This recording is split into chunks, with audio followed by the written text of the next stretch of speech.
Alright, so in this video we're going to be working out some practice problems. To start with though, as I was working out these problems I was noticing that I would simplify it, I would check my answer, and it would be a little off, and I thought maybe it was the same for you. And the thing that the book doesn't really clarify is what does it mean to be the simplest? What is the simplest form of these expressions? So for one thing, let's take the example of the fourth root of 9. To make this the simplest, we want to have this power here be the smallest it can be. I'm sorry, not the power, but the root, this root to be the smallest root it can be. And that's not immediately apparent that's something we would do because this looks like the smallest, the best that it can do. There's no perfect fourth powers that are factors of 9, so it looks like it's done. But what we can do is we can make this root a smaller root. Okay? To do that, let's write it as a rational exponent. And now let's look at this as is it a perfect something, a square, cube, something? Well, it's 3 squared. So 3 squared to the fourth means multiply 2 by 1/4. So we're going to have 3 to the 1/2. So that is the square root of 3.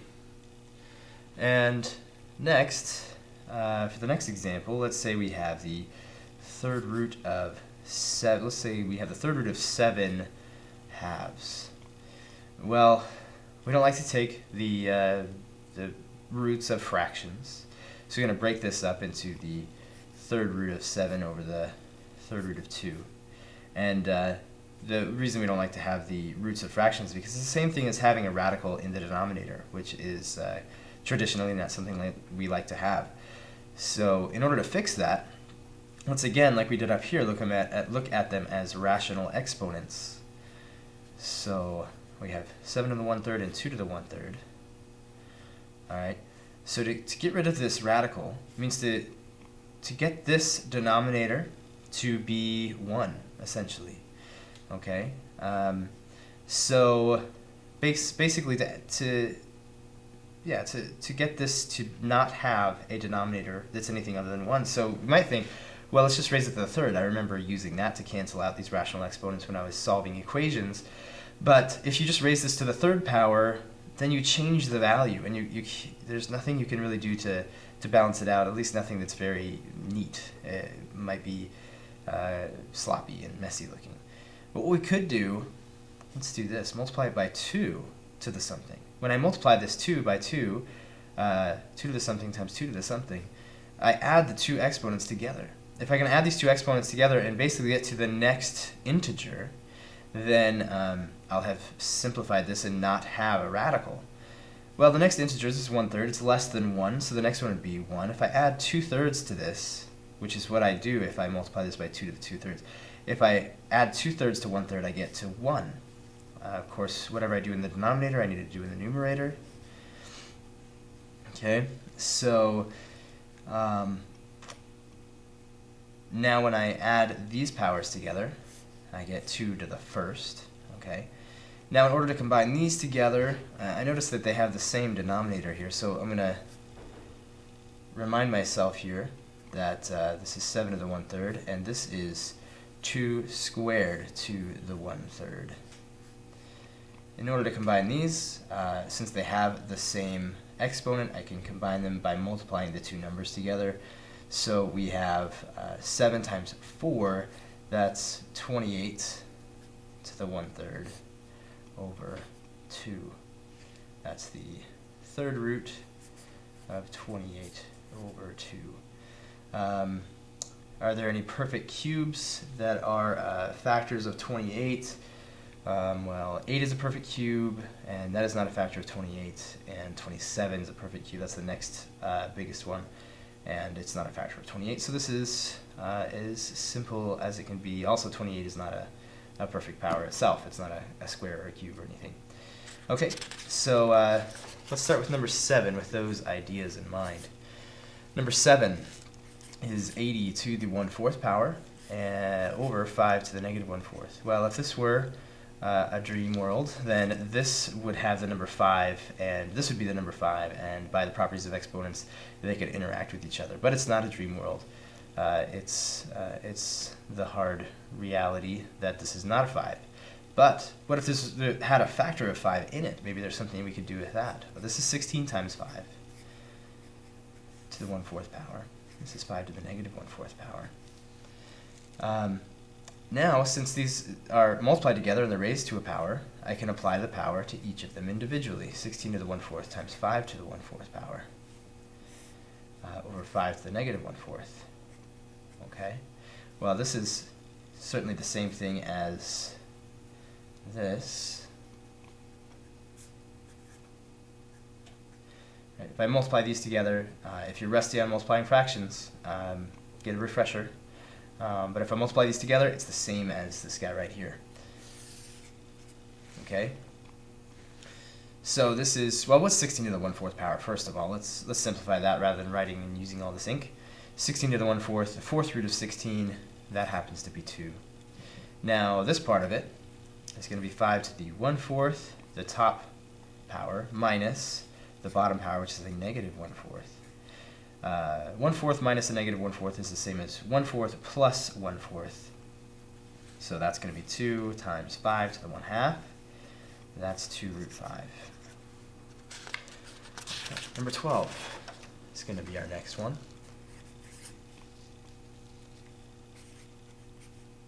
(64 to the 5/9 times 64 to the 2/9 over 4 to the 3/4. Okay, so I'm just going to go straight forward, just following my gut. So these have the same base as what I see right off. That's what hits my eye immediately. So I am going to combine these together this way. If I have these and they're multiplied together, then I can add their exponents. And 5/9 plus 2/9 is 7/9. And that's over 4 to the 3/4. Okay. Maybe I'm kind of primed by the previous problem to look at this and say, are there factors of 4 that I can pull out so that I'll have a fraction with a 4 to a power over 4 to a power, and I can simplify? Well, this is 16 times 4. And I would write a parentheses and say to the 7/9, but then the next step all I would do is apply to the power to each of these individually because they're multiplied together. So let's do that.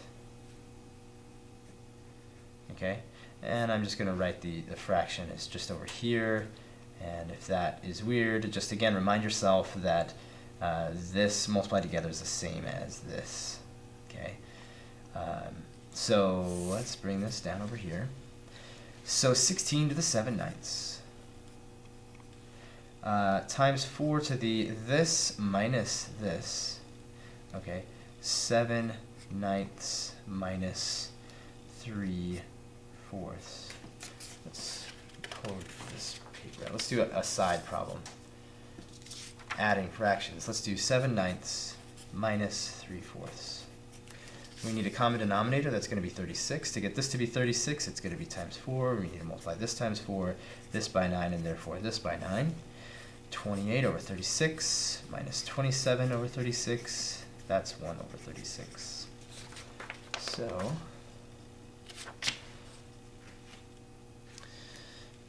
we have 16 to the 7/9 times 4 to the 1/36th power. Okay, so what should I do next? Well, maybe I can simplify these a little bit. What I mean by that is like this, where I had to the 4th root. Maybe I, rather than to the 1/4 power, it can be a little bit simplified by looking at the number that's in here as a perfect square or a cube or whatever it might be. And whatever we do, if we can think, is it a perfect square or a cube or a 4th power, let's think of the biggest power possible. Now this could, we could look at it as 4 squared, but we could also look at it as 2 to the 4th. It happens to be 2 to the 4th as well. So 2 to the 4th, you know, it's going to have the most impact on this guy right here. So we have to the 7/9, and times this guy is 2 squared to the 1/36th. So let's simplify these, or rewrite them at least. This is going to be 2 to the, we're going to multiply these together, that's going to be 14 ninths. This is going to, it's going to simplify to 2 times 136 is going to be the same as 1 over 18. This is 2 1 over 18. Okay, well now these have the same base, happens to be, so we'll write them as 2 to the 14 ninths plus 1/18. Let's pull out our fraction calculating piece of paper and do 14 ninths, let's write it this way, 14 ninths plus 1/18. Okay, well, if I want to add these together, I need a common denominator. That's going to be 18. So it's going to be times 2 and times 2. So we have 28 over 18 plus 1 for 18. That's 29 over 18. Okay. Let's see. Okay. So this is going to be 28 over 18. And let's see, 29.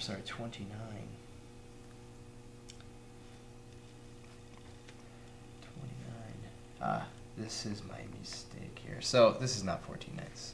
This is 4 times 7. 4 times 7 is not 14. 4 times 7 is 28. Okay, so let's forget this guy. Let's fix this. This is 28. Okay, so multiply 28 by 2 and I get 56. 56, that's 57. 18. So that's 2 to the 57/18. Does this simplify? Maybe 57 divided by 3 happens to be 19.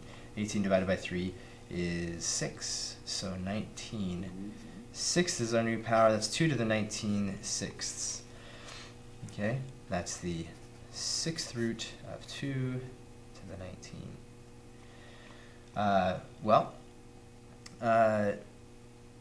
Are there any perfect 6th powers that are factors of 2 to the 19th? Well, yeah, there are. This is 2 to the 6th times 2 to the 6th. That's, add these up, that's 12. And then I have another 2 to the 7th. Let's see, make sure that's correct. Let's see. Oh, that should be 2 to the 6th again, and to the 1. So 2 to the 6th, 2 to the 6th, 2 to the 6th times 2. You add these up, we get 18. Add the 1 onto that, we get 2 to the 19. That's what that is. So there's a 3, 2 to the 6th. I get to pull 3 of those out. They get multiplied by each other. So that's 2 to the 3rd times the 6th root of 2. That's 8 times the 6th root of 2, or 8 times 2 to the 1/6. Okay, so this video is approaching the YouTube limit, so I'm going to go on to the next video. See you there.